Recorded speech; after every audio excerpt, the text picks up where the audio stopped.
Hey, what's up, everybody? This is the MMA Talk Show or the Mo Show this week because we are speaking with Mostafa Al Shammary.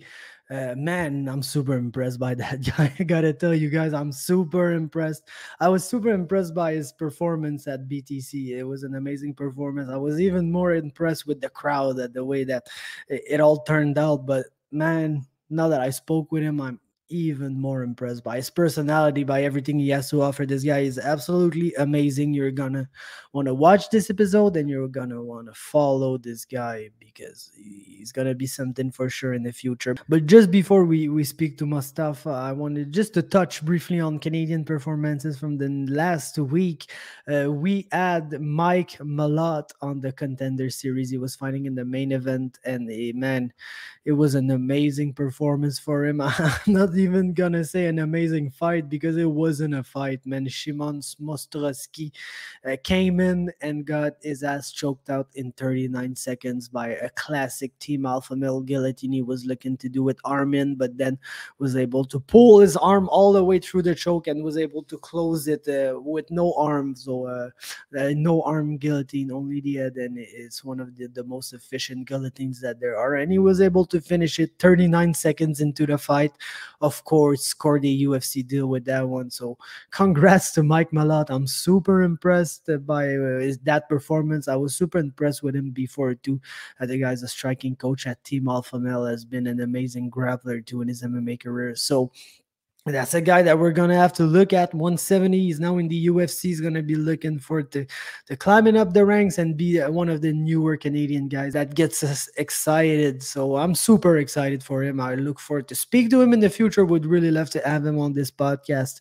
So that's to follow. I'm gonna try to speak to him on that matter. But Mike Malott, that was amazing. Then on the UFC card, Loopy Godinez. Oh my God, I was super happy by that performance because, I was a little frustrated with her first fight, not in the sense that she did really well. I felt like she probably beat Jessica Pena, to be quite honest, but it was short notice. She didn't come in with a huge amount of preparation for that fight. She was only 5-0. She had way less experience than her opponent, and even though she wasn't winning the clinch exchanges, she wasn't losing them by much too. I think that's probably what made her comfortable to kind of stay there too long, and that made her lose the fight in the end. Even though I felt like she landed the better damage, she was all around the better fighter in that fight, but she gave too much positional control to her opponent, and that made her lose a really close decision. And she came back for that fight, was supposed to fight Sam Hughes, and I was like, that's kind of an easy matchup for her. But then Sam Hughes had to pull out, and then I was wondering, well, what are they gonna do with Loopy? So they found Silvana Gomez Juarez, who is a way better fighter than Sam Hughes.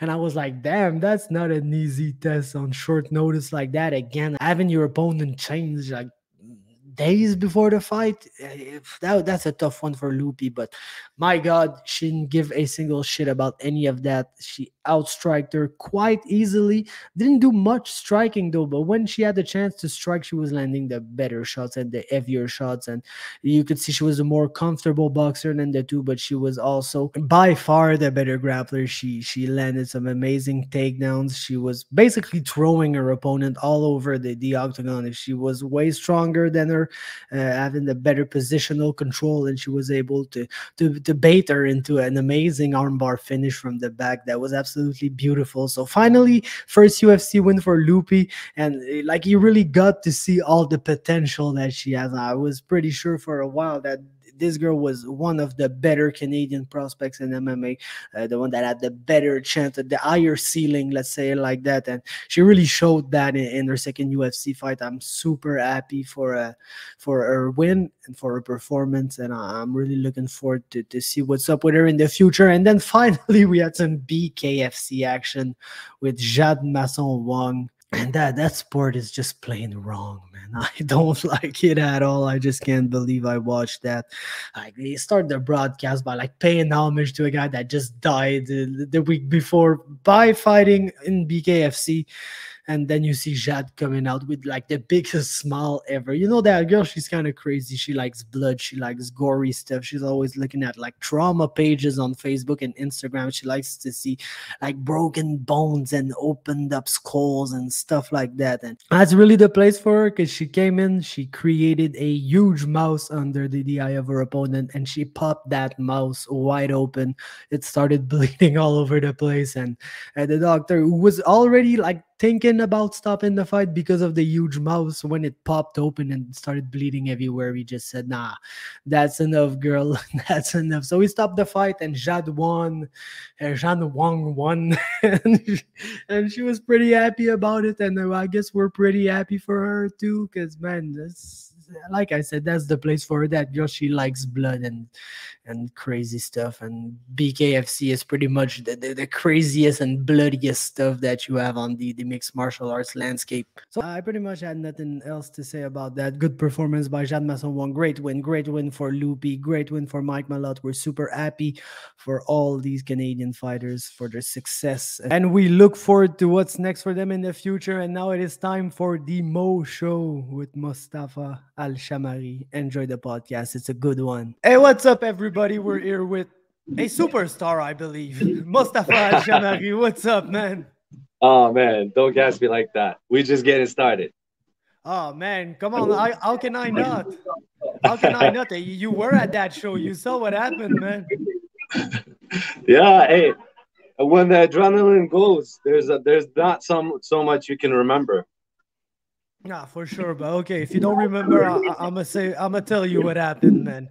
We were at some fights in Burlington, Ontario for BTC, and we had a good fight, fight card. Some fights fell through, and at a point in the night, we were getting ready for a fight, and then a guy came out. He was named Mostafa, and the crowd went fucking nuts, man. I was like, oh shit, what's happening? Who's that guy? I never heard of him. And then they introduce you. I hear you're from House of Champions and stuff. So I'm like, oh, that's interesting. This guy is out of a good gym, and he's got a big crowd and all that. And then you fought.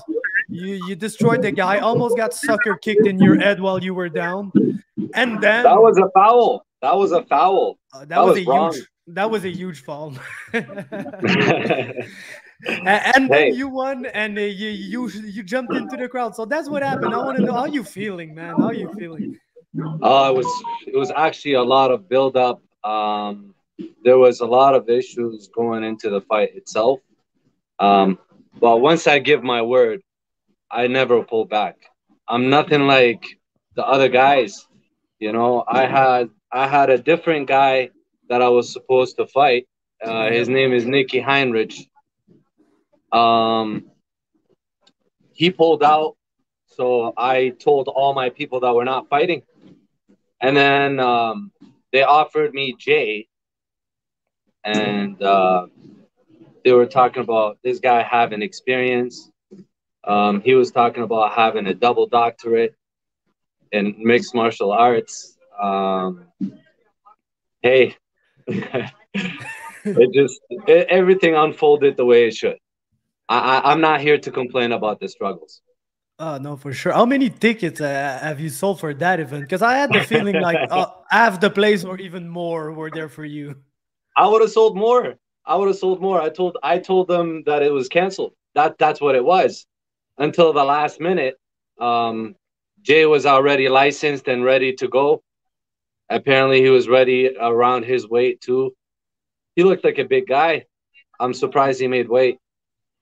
Yeah, for sure. And man, shout outs to him too, because I heard I was following the BTC card because I was going, and I heard like, oh, that Mostafa fight is being canceled. Nicky's not gonna make it, and then a couple of days later, they go, oh, we got a guy for Mostafa. So that's when I knew that I had to look into you, because there were many fights that were canceled, and I feel like they probably tried to find somebody and stuff, but I feel like they really needed somebody for you. I feel like you were important for that event, since they found you a replacement. Things that really didn't happen for everybody that got their fight pulled from that card. So that's when I was like, oh, I got to look into this guy. And man, when I got there, like I told you, I couldn't believe what I saw, because You know, I'm from Quebec, so we're basically in the Yeah, same shit, me and you, like restrictions wise, and like going yeah. to the gym and It's been events, and tough like on everyone. man, they're I think there's gonna be 7,500 people at the first Canadians game in Montreal, Wow, which is wow. stupid because if everybody's vaccinated and that shit works, then you should have a full house and everything's okay since that shit works. You guys are very used to your events over there in Montreal. I know. I Yeah, know it's all exactly. that's how the lifestyle is for the Montreal average. Yeah, no, for sure. We're always out there, Yeah. hockey games and shows and stuff. And now Oh yeah. everything's kind of been shut down. So I was like really looking forward to being at fights with a crowd. And when you came in, Yeah. it just like reminded me of the good old days, man. Like, oh shit, there's Hey. people cheering, they're happy, they're celebrating, they're hugging, high fiving. It was just amazing, man. To be honest. I broke every rule in that on that day, but Uh, I think it was necessary for me. They left the gate open and nobody was there to hold me back. My people were calling my name. You heard that. yeah. They were Oh calling yeah. my name, so I just ran. All I could imagine is the Aldo moment when he ran into the crowd. Oh, It that. was unreal. It was like a movie for me actually. I couldn't believe it during COVID, where you're away from people all the time. Everybody's scared of everybody. Um, I win, and then it felt a lot more satisfying being part of that celebration than winning the fight. Believe it or not, it was Man, unbelievable. It was the moment where I had people I know and people I don't know in the crowd cheering with me. You know what I mean? Happy for me, happy to see that moment happen. Right? Just it's a unbelievable experience, and I'm glad you got a little bit on camera. I shared that on my Instagram. Thank you for the yeah. footage. I'm so I'm glad you liked it, man. We were at BTC. They did us good, man. The media for sure. Like we were on the kind of second floor. We had like the best view in the place. To be Nice. honest, we could see just because when you're at fights, you want to be just over the cage so okay, you can look down at it. That's the best point of view that you can have. And we were exactly when we were standing up, we were exactly at that point of view. So it was amazing. And like you said, like I feel like when you came out, lots of people were cheering, but crowd energy and all that stuff. At the end, everybody was just cheering. At the end, it was like the event of the night, the moment of the night was your win. Everybody was so happy. It's like for a brief moment, all that shit like didn't exist anymore, and people were just celebrating and being happy for you and for what they just had witnessed. I still hear the cheers every time I wake up. Oh man, Every I morning I don't. wake up, I hear the cheers. It's just I'm actually savoring those moments because we never know if we'll ever have that again. You know, you never know how things are gonna turn. That's why I really appreciate those moments. I shout out to the organizers, the fighters who showed up. Shout out to my team. We work very hard. We work very hard during these times. Yeah, for sure, and it's tough, man. Like we've been saying in Canada, especially Eastern Canada, like or Central Canada. I don't know, man. I guess we're the Hmm. center, but we're kind of east. But Yeah, like, man, it's tough for us out here, man, just to train.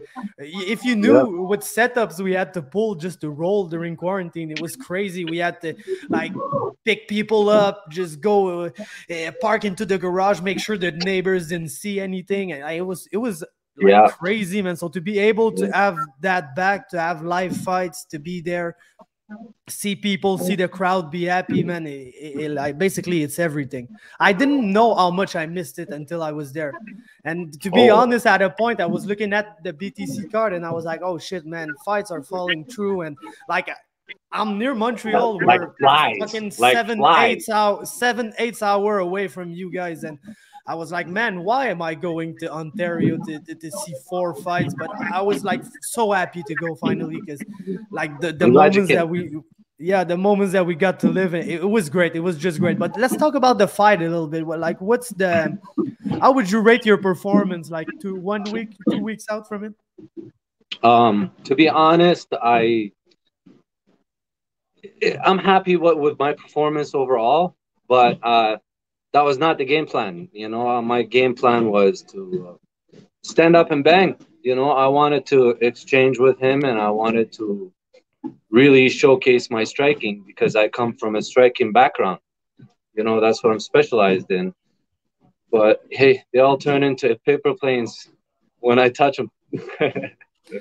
Yeah, for sure, man. It was great. It was really a great performance. Like I said earlier, there was a scary moment, but happily, when you got sucker kicked, we kind of just saw fast enough that you were okay. Like you didn't like fall to the ground. You didn't like.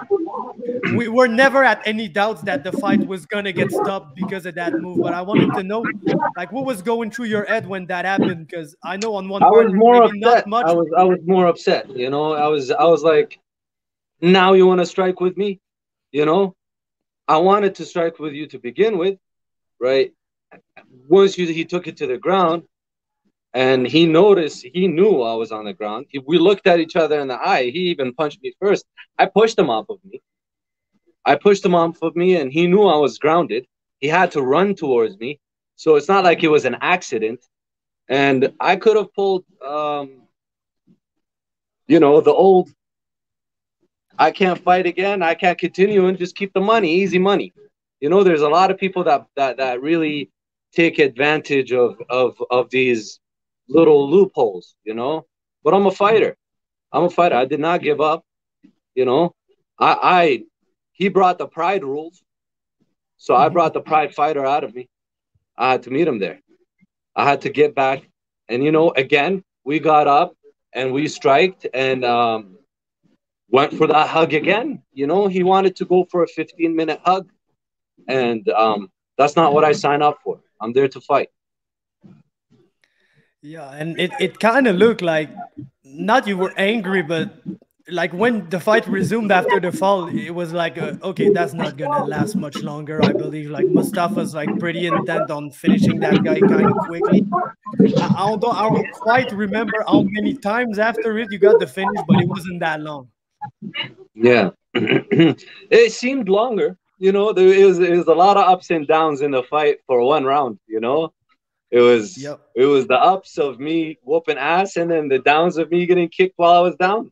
You know, it was it was a decent experience, but that was not the game plan. You know, I'm here to put on a show. I didn't start my career just to be a hugger. You know, I actually choose fighters based on their, you know, their experience fighting. He has a knockout. He talked about being a doctorate and training for years. So I'm like, I got a fighter in my hand. You know, this is a fight of my life. Beautiful. But he was a grappler. He was not a striker. You know. Yep. And talk about the team a little bit because I know House of Champion, a Oh my pretty good God. team. Crew Allen, Kyle Nelson, lots of fighters. Talk about the team and the training a I little bit. talk about these guys all day. You have how many hours do you have? Oh man, I got all the hours. I'm working at 11, but it's not even 8. So I'm Hey, we can start one by one. You let's know, go. we can start with the head honcho, the president. You know, Cruelin. If you don't know Cruelin, he is a pioneer in Muay Thai. He was the national team coach. He worked with K1, worked with Glory. He's a UFC cut man. Yeah, he's cornered a lot of UFC fighters. He's cornered Glory champions, um, multiple time world champions, boxers, world champion boxers. He's actually one of the best in the game when it comes to fighting overall. You know, um, he's very underrated. Very underrated. He's not talked about enough in the Canadian fight scene. Uh, I believe he has sacrificed a lot for this sport, and he deserves the attention he should be getting and will be getting. And I will hopefully be a part of that. Yeah, I'll make for sure he sure, man. gets his credit every time. For sure, man. Like you've been saying, the results are showing for House of Champions like every year. Because for the I'd say 2 or 3 past years, I've been like kind of keeping score of the Canadian fights all over the world, and like whose guy is fighting for which gym, and what gyms have the best records in the country. And House of Champions always up there. There have been some years like where there's been like less fighters fighting, so it's tough for House of Champions to have as many fighters, let's say, as TriStar who are fighting pro. But the win and loss record always one of the best in Canada, if not the best in Canada, to be Thank you. honest. Thank you. I appreciate that. Um, we don't compete with anybody. Obviously, every gym has warriors in it. We support all other teams. I love seeing fighters from Canada shine everywhere. From Glory to UFC to Bellator, we are kicking ass, and that's what it's about, baby. We gotta put on for our own people. We gotta make sure we let them know. We have wrestlers, we have strikers, we have the right coaches, we have the right facilities. We just need to have the right backing of the government. I love Canada for what it is, but I feel like there's a lot we can do to support these fighters. As sport institutes, you know, we deserve a little more love for MMA, Muay Thai too. You know, It feels like we're always like the last that are like in consideration. Like when there's reopenings, we're always the last. When there's like, and even before COVID, it's not like governments were putting a lot into MMA fights, MMA gyms. I don't know why we're kind of we're not hockey. Let's say it. We're just not hockey, man. But it's also, it's not them necessarily. It's more us too. We need to support our athletes. We need to support our gyms, right? How many of us kept the membership going while we were on lockdown and nobody could, a lot of gyms closed down because yeah, they it's couldn't pay the rent. crazy how They many couldn't gyms meet the close rent. down, man. You know, I know my coach made a lot of sacrifices to keep the gym open. A lot of members from our community and our gym kept the memberships going, and that's how the gym kept alive. But I believe we can overcome um, any type of obstacle like that if we stay united and we stay supporting each other. Yeah, for sure, man. And because we're a small community, but like in the end, like everybody knows everybody. Like in Quebec here, when people are fighting each other, but they're training with each other when they're not fighting each other. And like Yeah, I yeah, believe it's same thing in Ontario, especially the Greater correct, Toronto area. There's so many correct. people, so many bodies that people are training together. And so I feel you, man. We really need to step it up as a community, and because if we're not doing the better for ourselves, it's tough to expect people to do good, to do us good too. Yeah. Hey, we lead by example, though. You seen how it was? It was like a movie. Yeah. It was like a movie. And I promise you, if Nikki Heinrich didn't pull out, I would have not only sold out the place, I would have probably had people waiting outside. They would have had to play a projector outside. Man, You know, I'm gonna just need to go to the next BTC event to see that again. That was fucking awesome, man. That was so nice. I missed it so much, man. Okay, so what's next, man? Speaking about that, what's next? I came on the weight. I came in at 153. So, and I didn't cut water. I just cut down my carbs and everything. But that was an easy weight cut for me. I think the 45ers are in trouble. You know, That the division Mojo is hasn't kind of even growing started. now I mean, too. I'm at 55. What? 45. These guys are in trouble. I promise you. I know none of them want to get touched. No. Whoever picks that fight is in trouble. Man, and when do you want it? As soon as possible? Like, when's the next date that's in your mind? I'm ready to fight anytime. You know, I didn't really get hurt from my last fight, and I went to the gym and put on a sweat right away. You know, I went for a run on Monday. I don't want to say Sunday because hey, Sunday is the time for me to relax and unwind. Yeah, yeah, yeah. Um, I love to take in my celebrations, and I earned them. I really earned them. I don't just get lucky. I work hard. Yeah, and it showed, man. To be honest, it was a good, a very impressive first fight. To be quite honest, like with the change, opponent change, and all, you weren't phased by it at all.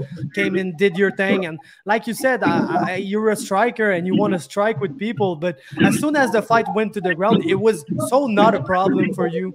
Like sometimes you got really good strikers that they get taken down, and it's kind of tough, and they end up getting the late knockout, or they end up getting, or they Let's end talk up about my just. grappling coaches. Let's Yeah, talk about my grappling coaches. let's Hey, go. Let's hear it, because really you we're showed gonna up start off great with things, Coach man. Adrian Woodley. Oh my Lord, Yep, that man. veteran, many For fights, huh? wrestling MMA, I don't think anybody's better than him. Coach Adrian is very special. He's the first TKO champion. Yep. He's a multiple organization champion. Um, Believe it or not, he's got wins over very, very reputable names in wrestling and MMA. Unbelievable. Till today, he kicks our asses at the gym. Like, he is unbelievable. He used to talk about using the cage for offense in wrestling before Khabib was even cool. You know, Yeah, yeah. I'm really grateful for him. And then I also want to give a big shout out to my jiu-jitsu team, my jiu-jitsu instructor, Professor Gabe. He's a black belt. Um, I have started with him since 2017, and I've never been more comfortable in jiu-jitsu. I've won a few tournaments. I've had experience at the gym. I've been humbled. I get humbled by my training partners. Kyle Nelson, UFC fighter with he's a veteran. He was the number one featherweight, and I promise you, he hits like a truck. He hits heavier than anyone I know. I work with Dennis, the Bosnian Menace, Benabi, the Nigerian Nightmare, Yeah. William Romero, the King, actually, the Nigerian King, Benabi Otoro. Yeah. So when it comes to MMA, I have the right partners. Yeah, when you talk about Coach Gabe, it's Gabe Sagman, right? Gabe Sagman, the Samurai Oh yeah, Sagman. really, really, really He's good also a grappler. professional fighter. Yeah, Pardon yeah, and me? a really, really good grappler. Really good. Amazing grappler. His brother is also a black belt, and I also have some lessons with Claude Patrick, the UFC fighter. Yep. Amazing. He's taught me some things. I've worked with Darson, also another prospect in the country for Brazilian Jiu-Jitsu. Darson Hemmings. Um, it's been a lot of work in progress. We Yep. work everything. We're an MMA gym. We work everything tirelessly every day. Yep, and like you said, lots of experienced people that have been there before, fighting, coaching, all a cutman. Like you said, Crew Allen is a cutman. So basically, the guy's done everything you can do. Like it's almost like I'm gonna see him next show, and he's gonna be a media reporter too, man. This guy has Hey, done everything. he has done his fair share of media himself and commentating. Yeah, You know, yeah, I so heard so him. he has a lot of experience interviewing in national TV. He's a national champion himself. Uh, he has a lot of experience. Yeah, he could take over the show. If people disappear from that show, he'll take over every part. He's just really good at taking leadership. You know, he is the leader of our team, and he's done a phenomenal job shaping young youth from average to way above average. Special legends. If you look at the wall, our House of Champion wall, the names. You'll notice the magnitude of fighters that walk through this gym, and they leave their aura here. You walk into this gym, you will feel it. You'll feel exactly what I'm feeling right now, and I feel it every day. every day I walk in here, I'm humble. Every day is like my first day. I still till today get nervous before sparring because I'm fighting a bunch of killers for my life. Every week of the day, you don't know who's walking through this door, you know? So you're going to end up seeing a lot of familiar faces from television. Yeah, for sure, man. And speaking about Crew Island, we just saw him pop up in Shane Campbell's corner too. Like that guy. Tell me you watch that fight. Tell me you watch that fight. Yeah, I watched that fight for sure. I was looking forward to the Michael Hill fight.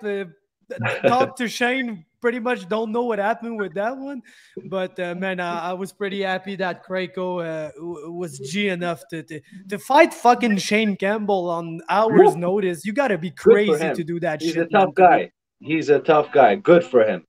You have to be brave to fight Shane. Shane is the first guy I actually look up to as a fighter. Like he's the Canadian pound for pound, to be honest. Like right now, he's the Canadian pound for pound. Unbelievable.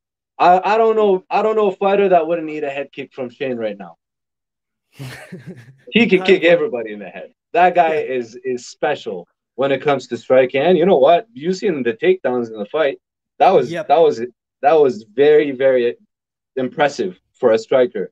You know, he's doing it effortlessly, taking him down at will.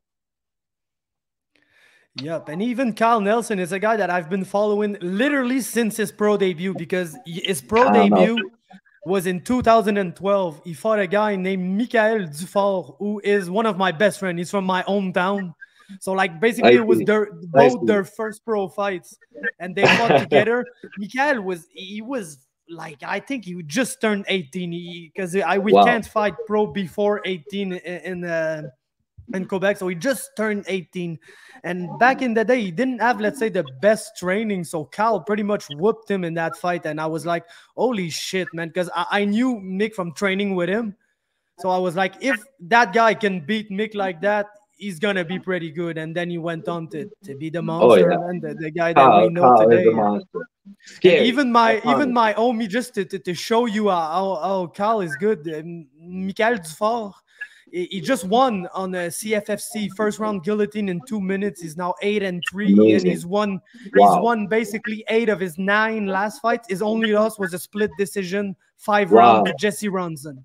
Wow, good for him. That's an impressive run. Yeah, so Cal basically beat that guy. So that just goes to show how good it is. Hey, Kyle beats me every day. It's something, you know, it's who he is, you know.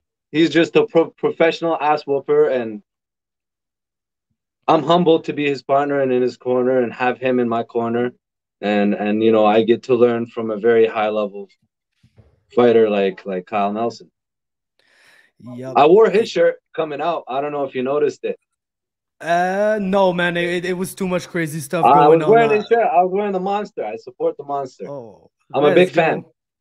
Oh, me too, man. This guy's, I can't wait to see him back, man. He's the next guy. I promise you, he's gonna hurt him. Yeah, and I think he's gonna fight at 55, right? Oh yeah, no more weight cuts like aggressive weight cuts like that. Even at 45, he was, you know, unbelievable. But I think at 55, he gets to keep that power. Yeah, for sure. In his UFC debut, it was super short notice, fought a top 10 guy and whooped him in the first round. And dropped him, what, 3 times? Yeah.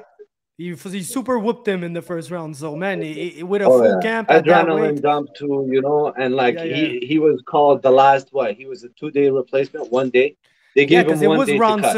It was Ronson, and then there was some bullshit about the weight cut, and they just kicked the fuck out of Jesse Ronson, and they brought Kyle in, but it was super last minute. I remember super last minute. But hey, I'm so proud. I'm proud of him. He went in there and, you know, he whooped us, and then he just adrenaline dump, and it can happen to any elite athlete. Yeah, for sure. But I can't wait to see him back at that weight for sure. With a full camp and all, he's gonna be lethal. He'll be back. He'll certainly be back. And you know, we got fighters coming out. My jiu-jitsu professor is fighting soon. You know, he's fighting at BTC in November, I believe. And same as my teammate I don't know if we're supposed to be telling this yet, but No, we got don't we tell gotta ask anything you who first. shouldn't. Yeah, yeah, But yeah. my partner is fighting. My partners are both fighting in November. I don't care. You heard it Oh, here let's do this. And at the Mo Show. Welcome yeah, to the Mo Show. that weekend is gonna be crazy, man. Because if everything goes to plan, I don't want to be too optimistic because out here the government's crazy. But we've got Yeah. like the first MMA event in Quebec. That the MMA basically is back, and it's gonna be on the November 19th.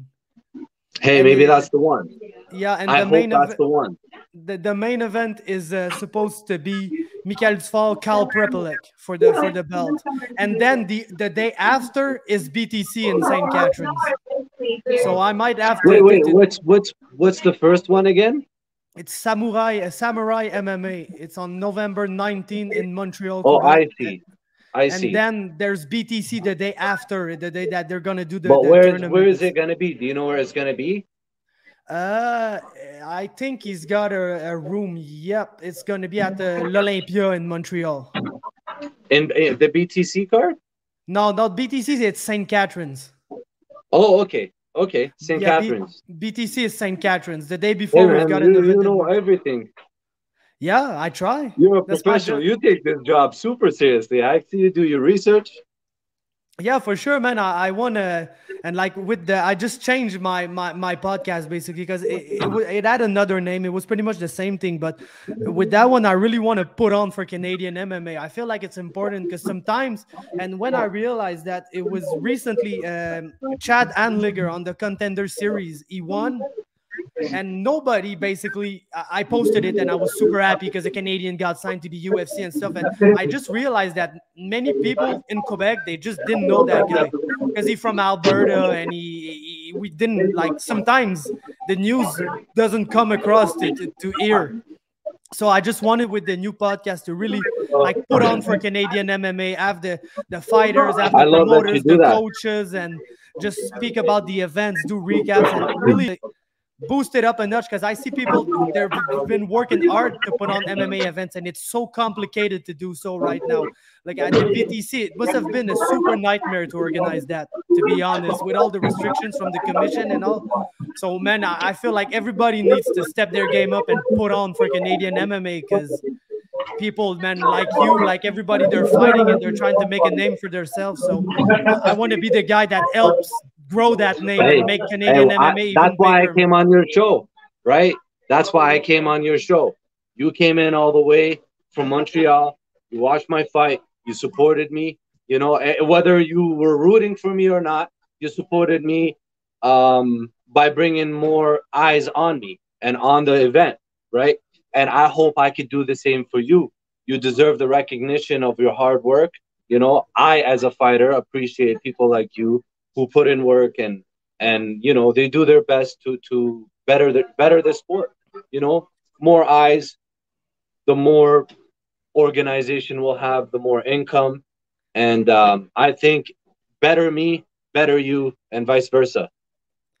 Yeah, for sure. And that's the same for me. I really appreciate you for taking the time, but also just being there. And like sometimes it's tough with fighters. Some don't have much to say, that there are people that are always in the gym, but they're not talkers. They just, oh, yes, I had a good camp. But you just came out here and you had a lot to say and easy flow conversation with you. So I appreciate that a lot, man. It's always Thank easier you. for me when I got a guy that's happy and that's willing to talk and say stuff. That's really just Hey, that makes my job so easy, man. I'm grateful. You know, it doesn't take too much to make me happy. You know what I mean? Good company and good food. You know. Oh, nah, the good food, man. Don't tell me about it. That's the worst thing. I gotta stop with the food, man. I want to be able to compete in my weight class when jiu-jitsu restarts. Oh, you're into jiu-jitsu yourself? Yeah, yeah, I'm a purple belt. Oh, nice. A fellow purple. I just got my purple. I Oh, just got my congrats, purple man. very recently. Congrats. That's the big one. I feel like first advanced Oh belt. man, I want to stay there for a while. I just want to stay there. Yeah, for sure. My it's my First favorite. tournament. It's my favorite color. Yeah, first tournament. I fought a guy who was purple belt for 8 years. So if you can stay 8 years at purple belt, you're gonna be great. Let me tell you. Damn, damn. You must have felt the difference. Oh man, for shit! I just had my purple belt, and I was out of my weight class too. Cause blue belt, I didn't give a fuck. To be honest, I just, oh, okay, I'm what am I weighing? 200, cool, no problem. I'm doing 208 and less, let's say, and I come in. Everybody's bigger than me, but I'm an advanced blue belt, so I'm able to navigate around that. Purple belt, How long everybody's did you say you were advanced. at blue belt? I stayed 2 years and a half. It's been like 7 years I've been rolling now, and I've been a purple belt for maybe 6 months. Wow. Uh, Wow. Okay. less than that because we were in lockdown and stuff. But it's recent to be. It's a recent thing. So I was blue belt for 2.5, maybe even 3 years. Wow. Wow. Yeah. Yeah. Hey, see, and when it comes to fighting, because you have a little bit of a background, you probably appreciate it more than your average Joe. Yeah, for sure. I listened to UFC before starting that, but as soon as I started to really become a hardcore fan and watch every UFC event, I said I need to practice that stuff, and I did Muay Thai a little bit too, like for maybe a year. But to be honest, I just fell in love with jiu-jitsu, and I knew I was never gonna become like a fighter. I was never gonna do a fight, an amateur fight, a pro Hmm. fight.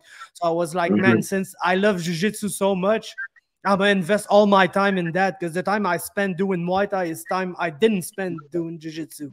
So I just Yeah. decided to go all in that, and I I'm so really happy like it, for your man. journey. Yeah. I'm happy for your journey. And now, hey, now you're watching all the fights everywhere in Canada, the UFC. It must be a full-time job for you. Yeah, it's crazy, man. Since everything restarted, sometimes come like this week, we've got Yeah. BFL in Vancouver on Thursday. We've got another Yeah. BFL card on Friday, Bellator on Yeah. Friday, UFC on Sunday, Saturday. Yeah. So Yeah. it's a And then we my just had the podcast world live on champion. Sunday to talk about all that shit. So man, Yeah. it's a huge thing. But I'm happy to do it. I'm passionate about it, and like it's almost like you guys you're fighting pro, but let's say it, you're not fighting for a huge purse right now. It's not something that's Yeah. gonna change your life. It even if you're going away, you're probably gonna pay some money to fight because of Yeah. travel and all that stuff. Hey, for So the medicals had killed me. oh You man. know, I had to.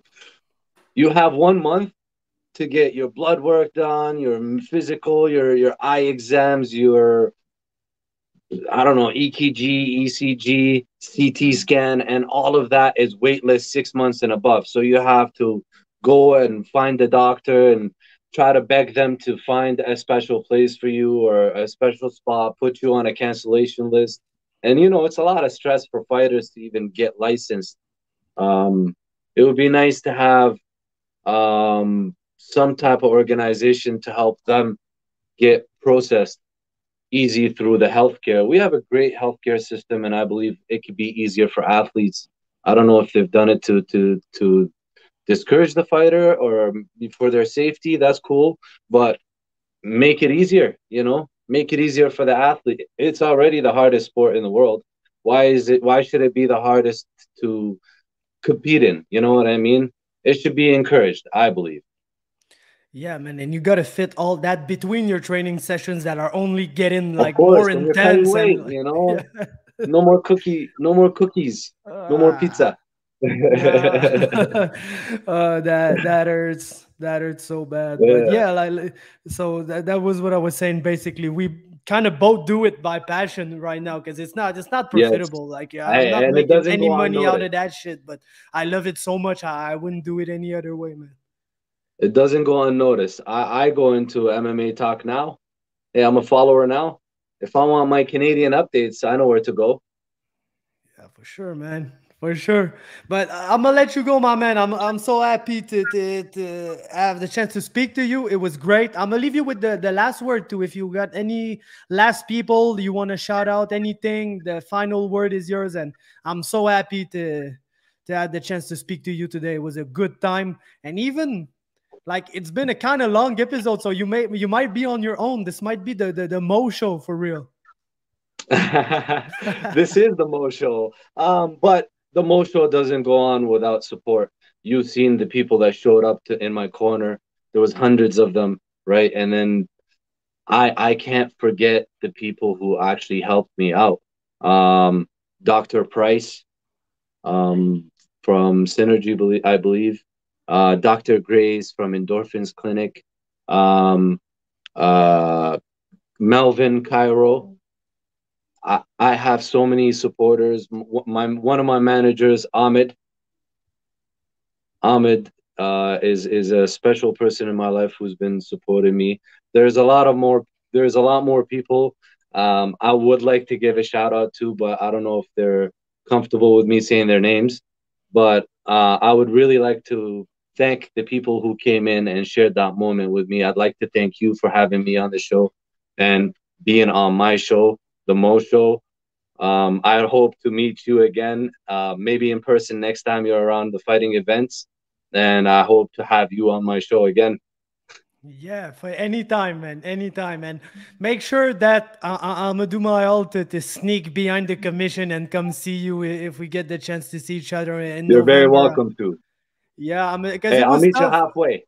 Yeah, cool. We'll just message and we'll meet because last time it was so tough. I wanted to do interviews, post fight interviews and stuff, and it was just not possible. The commission were keeping a tight ship, but I'm That's good with okay. that because we got to see fight.